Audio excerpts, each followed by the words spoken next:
Já, það eru komin hingað Gunnar Þorri Pétursson. Þetta velkomin. Takk.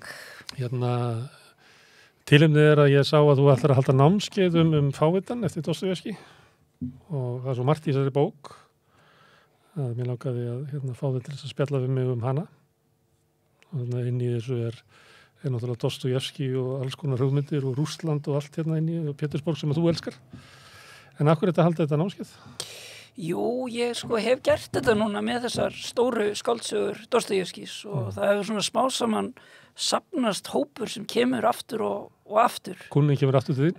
Já, og ég var síðast með Karamazov bræðurna og það var uppselt og svo er þetta líka svona smá tilraun hjá mér til þess að fá þessar þýðingarinnar Ingibjargar endurútgefnar að þá fávitin er núna endurútgefin og það er haldið þetta námskeið og ég er svona snokin fyrir þessari hugmyndum heimsbókmyndunar þar sem að þú svona bara lifir í skáldsögunni, þú svona tjaldar inn í skáldsögu og dvelur þar og það er það sem við ætlum að gera í nóvember. Þetta eru þess að 4 skipti og þá fer ég bara onni í baksvið sögunar og svona forvitnilega hluti og Rússland 19. aldar og tengsl þessar bókar við síðan heimsbókmyndirnar og samtímabókmyndir. Og höfundinn, hann er nú svona sterkar í þessari bókaldur og kannski öðrum. Já, einmitt. Hver höfundurinn er og hver staða hans er í lífinu, skiptir kannski meira máli þarna heldur en annars þar eða hvað? Já, og svo sem sagt fengum við þetta stórkostlega lokal hérna á Hótel Holti. Það er salur hann sem heitir Þingholt og það eiginlega gerist ekki rússneskara en þetta, svona teppi og panel og svona hátíðlega svolítið þung stemning. Þannig að ég bara hlakka verður maður ekki að drekka koníak að inni? Já, barinn verður opinn sko, þannig að þér leyfist það. Já, það er ekki hætt af því að ég fari þar mikið á barinn. En segðu mér frá fávitanum. Já. Ég veit að þú ætlar að halda 4 námskeið það, en nú er ég að byrja að segja mér frá því í nokkrum setningum. Já. Hvað svona bók er þetta? Þetta er bók sem að Dostojevskí skrifar í kjölfarið á glæparefsingu og ásamt djöflunum og Karamazov bræðrunum að þá er fávitin svona, hún er svona eitt af hans stóru verkum og þar með eitt af bara stærstu verkum heimsbókmyndana og hún sem sagt Dostojevskí svona, hann var alltaf með svona stóra skáldsögu sem hann náði aldrei að skrifa sem átti að heita Líf hins syndum spillta manns en hann var alltaf að skrifa sko fyrir tímarit og var alltaf blankur þannig að hann var alltaf að klípa svona úr þeirri stóru hugmynd í þessar skáldsögur og noti þessar skáldsögur sem við þekkjum. Og hún er inn í þessari bók líka? Þarna einhvern veginn, þarna ætlar hann að svona fara á svipaslóðir en svo þegar hann fer að skrifa bókina þá áttar hann sig á því að aðalsögu hetjan er mögulega heilagur maður. Ekki syndur spillta maður? Nei, og þá fer það að verða eiginlega svona grundvallar spurningin í bókinni, hvað ef heilagur maður kæmi inn í þetta nútíma samfélag sem að er að skapast þarna í Rússlandi á 19. öld. Til Pétursborgar? Já. Með lest. Og hann skapar þennan þessa ótrúlega mögnu og óræðu persónu, Lev Miskin. Og Lev þýðir ljón á rússnesku og Miskin þýðir mús. Þannig að hann er ljón og mús í sama manninum.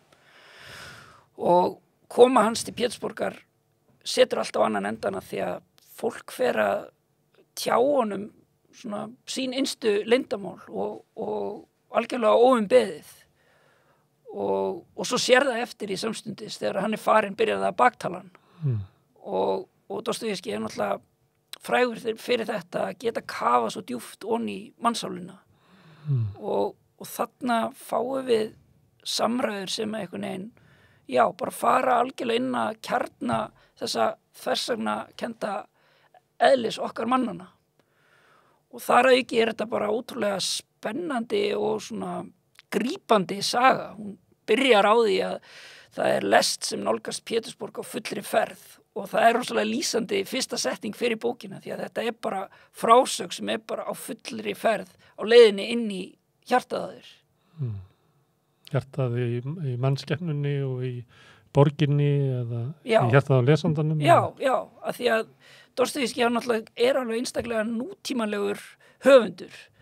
Altså mannskilningur hans á svona hvernig manneskjan og hvað drífur hann áfram, það nútímalegt. Já, og hann náttúrulega að skrifa þetta þegar Tolstói að skrifa Stríð og frið og Önnu Karenínu og hann í aðröndina mjög hrifinn af þeim bókum og öfundar Tolstói mikið fyrir að hafa fjárhagslegt kapital til þess að geta skrifa þessar sögur í ró og næði á meðan hann að skrifa fyrir tímarit og þarf að búa til ákveðna spennu í lok hvers kafla til þess að lesandinn haldi áfram að lesa og þannig að í aðröndina hann mjög öfundar hann Tolstói en á himbóginn sagði hann væri að lýsa fólki sem að væri þetta væri manngerð sem væri hverfandi, hún myndi ekki flytjast yfir á næstu öld. Hvaða manngerð sem að trúa í þessum sögulegu skáldsögum eins og Tolstóis og meðan hann vildi búa til einhverja nútímalega manngerð og það náttúrulega reyndist orða sönnu að því að bara eitthvað eins og tilvistarspekin algjörlega óhugsandi án Dostojevskís og þessar spurningar sem hann að spurja Guð og heim án Guðs og bara svona þjóðfélagslegar spurningar sem hann að varpa fram í, margir segja hann að við séð fyrir rússnesku byltinguna og svo framvegis. Hann þessi mikli sjáandi. Hann ekki bara rithöfundur. Það náttúrulega líka það sem gera hann svo heillandi. En persónan sem að allir vilja trúa sögu sinni fyrir, að hún náttúrulega gott tæki fyrir höfundin, að það eins og þú getur bara kíkt inn í líf fólks miklu nær heldur þú getur annars. Já. En þetta ekki bara stílbragð eða snjallt af höfundunum til þess að stýra sögunni. Hann líka að hugsa þennan mann sem að priskur og heilagur. Já, einmitt. Og Miskin náttúrulega, hann ekki, það alls ekkert klift og skori hvort hann sé heilagur maður. Hann geti líka verið fáviti eins og nafn bókarinnar gefur til mig til. Hann geti líka verið þetta sér rússneska fyrirbæri heilagt fíbl sem bara til í réttrúnaðinum og gengur svo aftur sem svona grunnmanngerð í rússneskum bókmyndum. En hann líka mjög svona nálagt Dostojevskí að Dostojevskí var til dæmis rithanda sérfræðingur. Hann gat skrifað alveg ótrúlega fallega skrift og það var svona í samkvæmum og þá var þetta svona samkvæmisleikur að hann skrifaði nafn mannesku og las og persónuleikan út úr skriftinni og Miskin hefur þennan sama hæfileika og svo hann líka flogaveikur eins og Dostojevskí var. Dostojevskí var með mjög skæða flogaveiki sem að herjar mjög illa á hann akkurat þegar hann að skrifa þessa bók og það virðist sem hann ætla ekki að hafa þessa persónu flogaveika en svo gerir hann að flogaveika bara eins og í miðri bók og lýsir flogaveikiskasti á alveg rosalega magnaðan hátt og að mér skilst á hátt sem að bara hefur verið notaður sem svona sýnidæmi hvernig flogveikja þessu tægi virkar. Og þetta tengist líka öðru tema í bókinni að þegar þú fær svona flogveikikasta þá verður ekki meiri tími. Þá stoppar tíminn. Og það líka tema í þessari bók að hann lýsir í hvernig manneski líður rétt áður en að hún tekin að lífi sem líka tilvísun í hans eigin reynslu. Já, því að Dostojevskí sjálfur upplifði það að fara á aftökupall og vera náðaður á síðustu stundu og þannig að hann svona lýsir mörgum að svona sinni persónlegustu reynslu í þessari bók og það gerir hann algjörlega ómetanlega.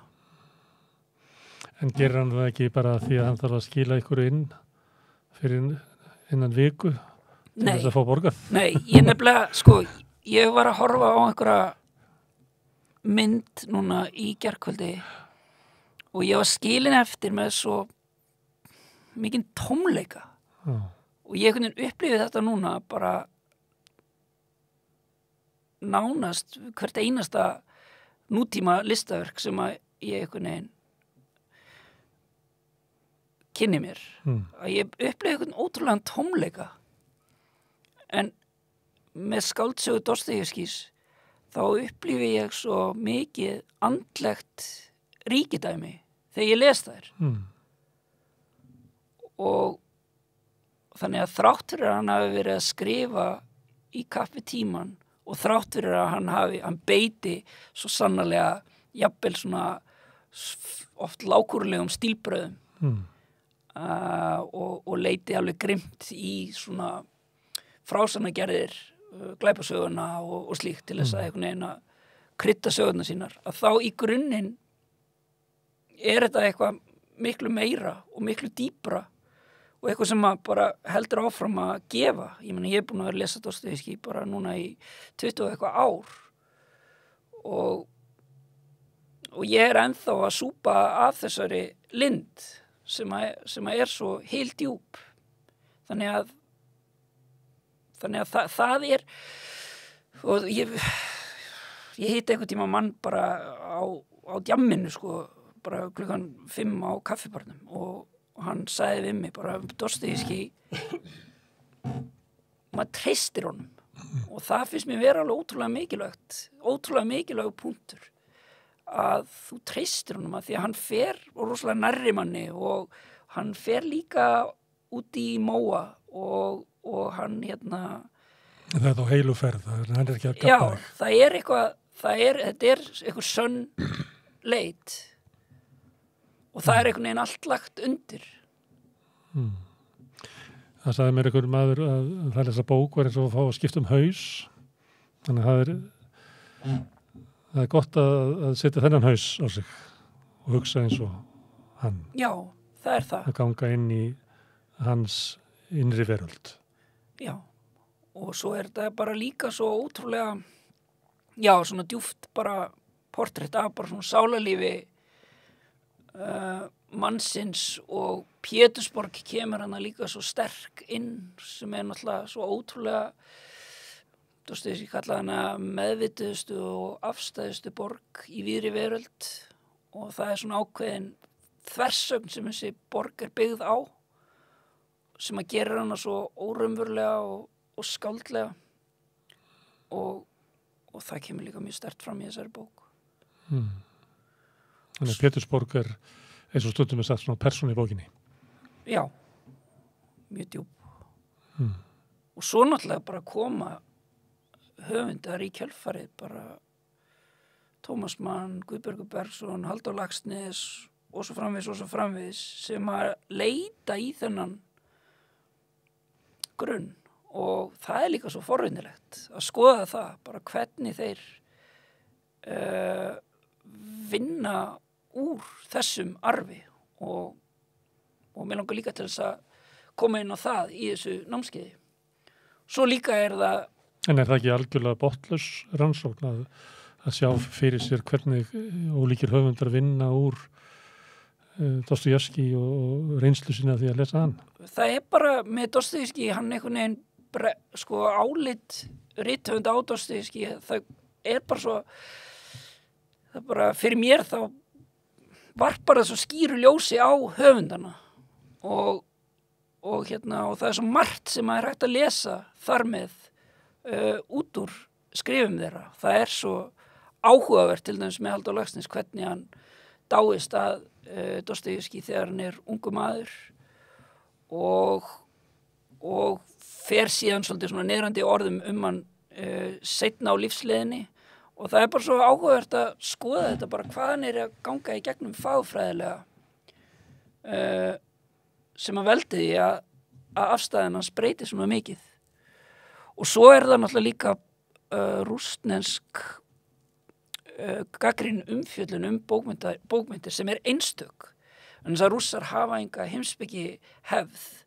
Það er einhvern veginn rithöfundur sem þarf að taka á sig skyldur heimspekingsins og líka skyldur þjóðfélags gagnrýnandans að því að frjáls umræða ekki möguleg í Rússlandi 19. aldar, ekki frekar en í dag.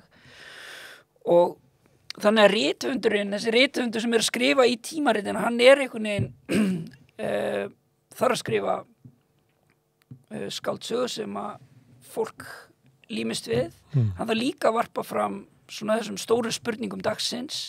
Hann þarf líka að taka á sig þessa svona heimspekilegu vít sem að rithöfundurinn hefur, þannig að rithöfundurinn fær svo mikið vægi.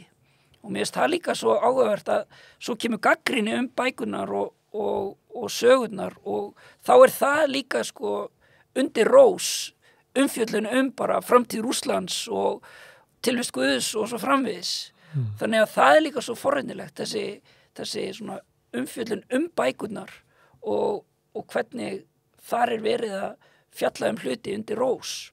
Og þarna eru gerða bara stórkostlegar uppgötanir eins og til dæmis Mikael Bakhtin sem kemur með þessa hugmyndum það að Dostojevskí hafi skrifað algjörlega nýja tegund af skáldsögu, Margareta skáldsöguna og að það sé bara algjörlega ný hugsanagerð í vestrænni menningu.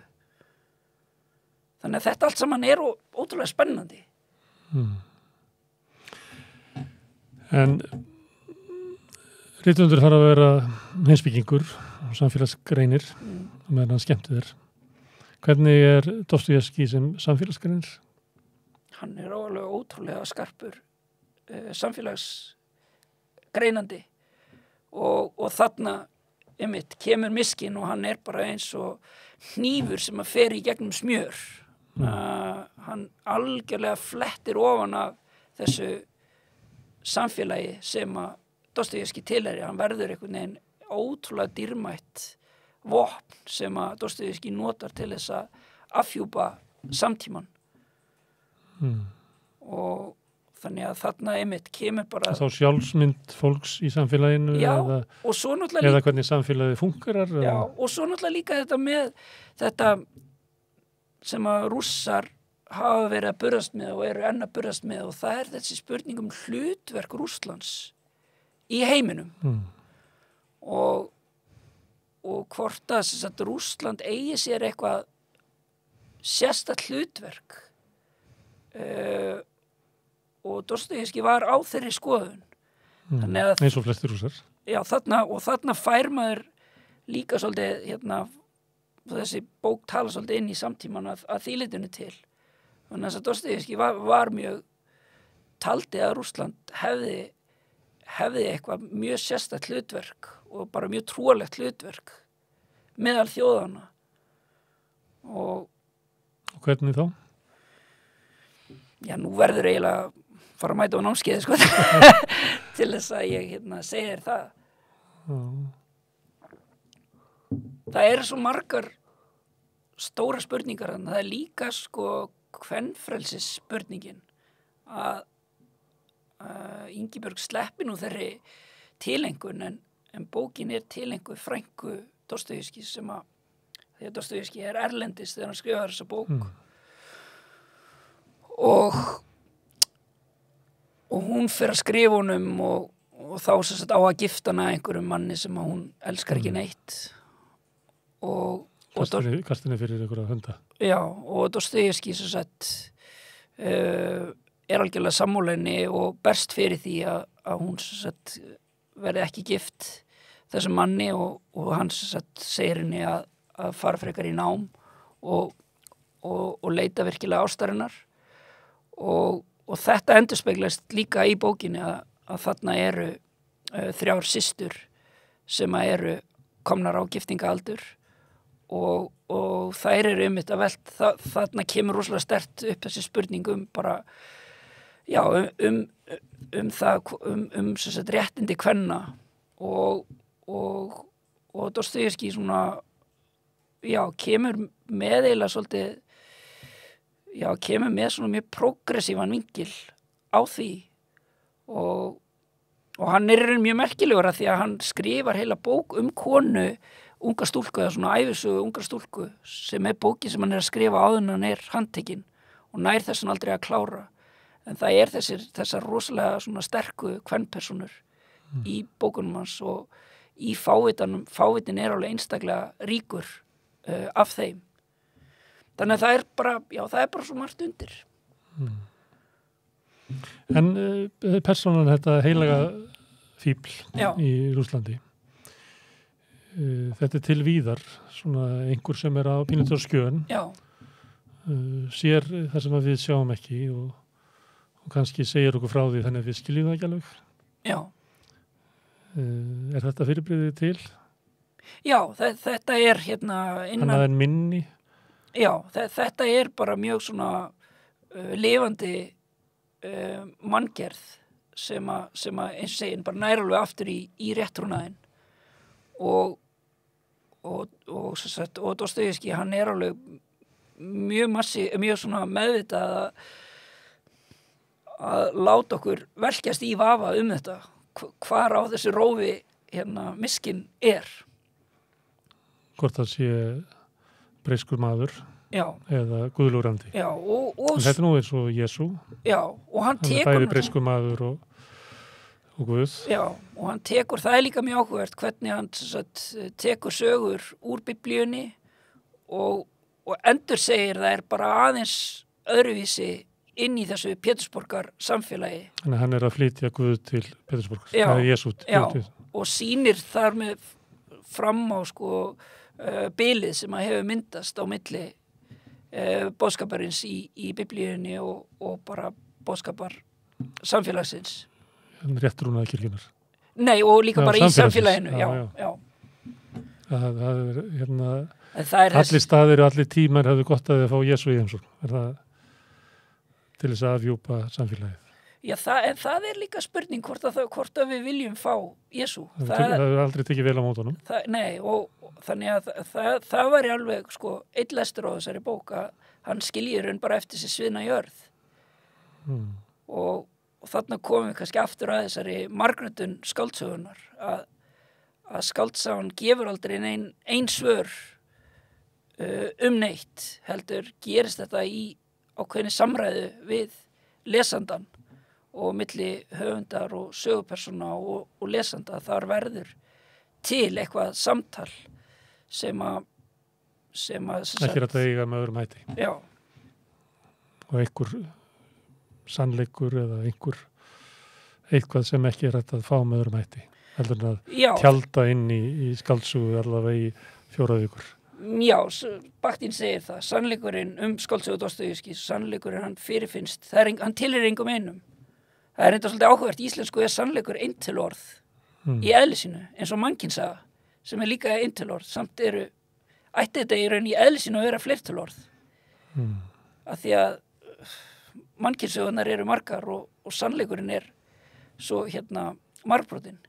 En Bakhtin segir sannleikurinn að hann tilheyrir engum einum og hann verður til á milli fólks sem að leitar hans í einlægni og skáldsagan verður þetta form til þess að fanga þetta og enginn gerir það betur en Dostojevskí. Nú er á Rússland bátt þessi missirinn. Finnst þér að setja svona atburði dagsins þetta í eitthvað ljós? Finnst þér það vera mikilvægara eða þarftu að hugsa það eitthvað á meðan þú ert að fjalla þetta?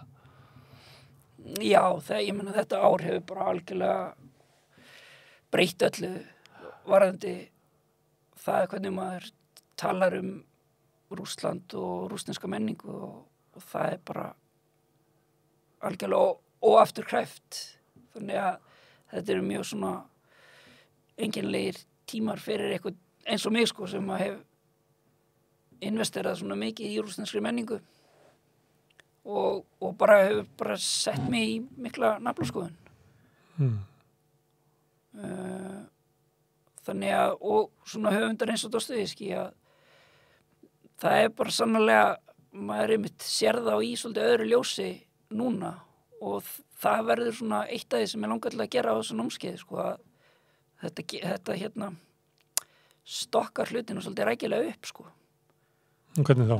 Er það eitthvað í svona hugmyndum hans Rússland sem að á sér slæma birtingamyndir í dag eða var eitthvað sem að hann benti á og vildi halda lofti sem að Rússar mistu og týndu? Já, ég meina það er eiginlega hvort tveggja sko. Það er þetta sem ég var að segja á Heilaga hlutverk. Já, það er náttúrulega hugmynd sem við Íslendingar þekkjum það nú alveg. Íslendingar að staðið þeirri trúið af einhverja sko sérstakt hlutverk í heiminum. Já. Eins hlálegt og það hljómar sko. Já, en það er einmitt svolítið áhugavert að bæði Ísland og Rússland eru á spássíu, sitt hverju spássíu Evrópu. Þannig að þeirra svona minnumáttakend og mikilmennsku brjálæði er svolítið skild. Það er svona þessar þjóðir sem að svona eru ekki alveg með og er einhvern veginn hægt að bara eins og einhver athugasemd sem hún tekur ekki mark á. Minn tími mun koma og rópar á spassíunni. Já. Af því að þú ert að reyna að færa ykkur rök fyrir því af hverju þú ert svona aðstæðanlega staðsettur. Já, og þessi svona harmleikur með Evrópu og Rússland sem að eru náttúrulega, þetta eru heimar sem að eiga svo ótrúlega frjóa til dæmis menningarlega samræði að baki. Þannig að vatnaskilin hann á milli eru mjög frjó. Já, og hann er mjög meðvitaður þetta og hann er mjög mikið að pæla í þessu af því að hann er þarna í fyrsta skipti í langan tíma staddur í útlöndum og er að hugsa heim og er að virða fyrir sér Evrópu og bera hana saman við Rússland. Þannig að það er eiginlega, það er alveg eitt af svona grunntemunum í þessari bók og það er mjög forvitnilegt að Rússland sé frá Evrópu. Já. Já, hann er að ferðast í Ítalíu og víðar. Já, hann er í brúðkaupsferð. Já, fyrst er hann í Þýskalandi og svo fer hann yfir til Genf og svo endar hann á Ítalíu. Og eitt af því sem hann gerir þarna er að hann er að heimsækja listasöfnin og það er líka mjög merkilegt í þessari bók hvernig hann tekur málverk inn í bókina og lýsir þeim og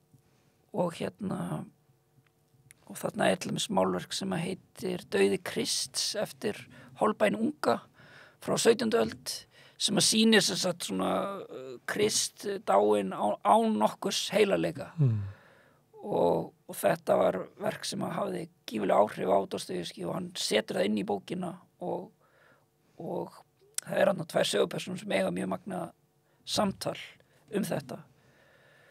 Svo er þarna náttúrulega líka svona heimspekilegu vinkill að það er þarna maður Ippolite sem að sem sagt ætlar að fremja sjálfsmorð sem einhvers konar gjörning til þess að sýna fram á það að hann sé sem sagt þetta er svona útgáfa af guðleysi að sýna fram á að þú sért ekki örlögunum háður og þetta gerist í sumumbústaðaferð í sögunni og þarna kemur líka alveg ótrúlega áhugaverð umræða og Dostojevskí er náttúrulega bara snillingur í þessu að þetta er svona þessi bara platóníska samræða sem einhvern veginn snýr þarna aftur í einhverju og varpar einhverju ótrúlegu ljósi á bara hið nútímalega ástand mannsins og bara þetta er svo ríkar sögur líka bara af bara innra lífi og skynjun að þetta er einhvern veginn bara svo mikill fjarsögur. Þetta með að þessi briskleiki, hann er náttúrulega briskur líka Dostojevskí. Hann er sólundar fjölskyldur sinnar með spilavítum og hann er svo sjáandi líka. Já. Býr bæði yfir svona brisku mennsku og þessum guðsneista sem er í okkur sem að fekk okkur til að búa til guð við ljótum að hafa haft hann Já, það er eins og eina sögupersónun Dostojevskí segir að Guð og djöfullinn berjast og vettvangur þeirra eru hjörtu mannana Já Hann var með flogaveiki sem er Gagnaðarblaðsflóðu ekki heitir það? Við tókst að segja það fyrir þáttinn. Já, ég vissi ekki þetta. Ég er með sömu flóðaveikina, ekki kannski eins alvarlega og hann var með. En hún flóðakostin eru geta virkað eins og þú sjáir samhengi hluta. Já.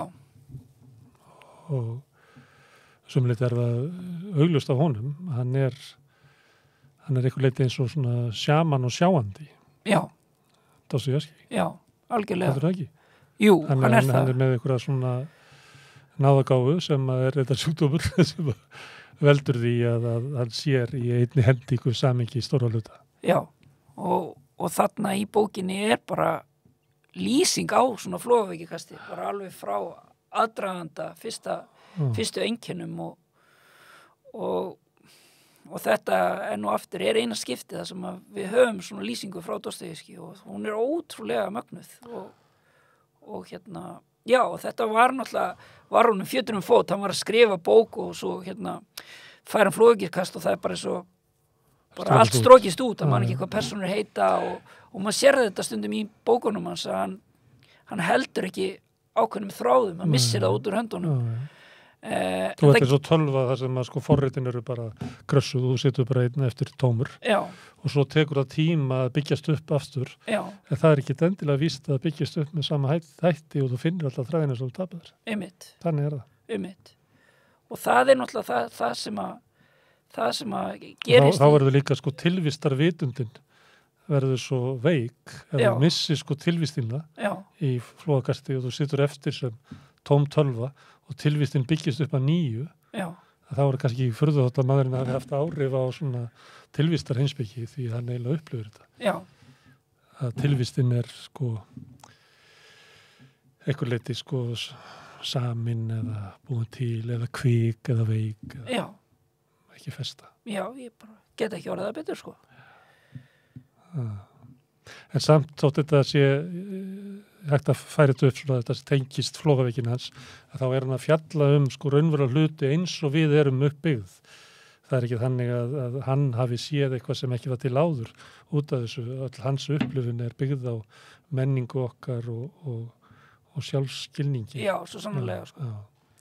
Þannig að persónan í þessari bók og höfundurinn er ekki sem sagt einhvern veginn torkennilegar verur. Nei, en við erum þannig stödd bara í náttúrulega þessari breiðu 19. aldar skáldsögu sem að bara er þarna að ná hæstu hæðum í Rússlandi. Þannig að hann er að skrifa inn í því samhengi og hann er að teygja hana, þessa skáldsöguna meðal annars út af þessari flóðaveiki. Bara margir eiginleikar koma þar til inn í eitthvað allt annað og það er bara svo ótrúlega forvitnilegt þú ert með alla þessa kingi og stóru mynd sem að þessi breiða rússneska skáldsaga gerir tilkall til en svo ertu líka með þetta stökk sem þú ert að tala inn í eitthvað sem að er eins og segir ekki alveg fullkomlega óþekkt en er alveg ótrúlega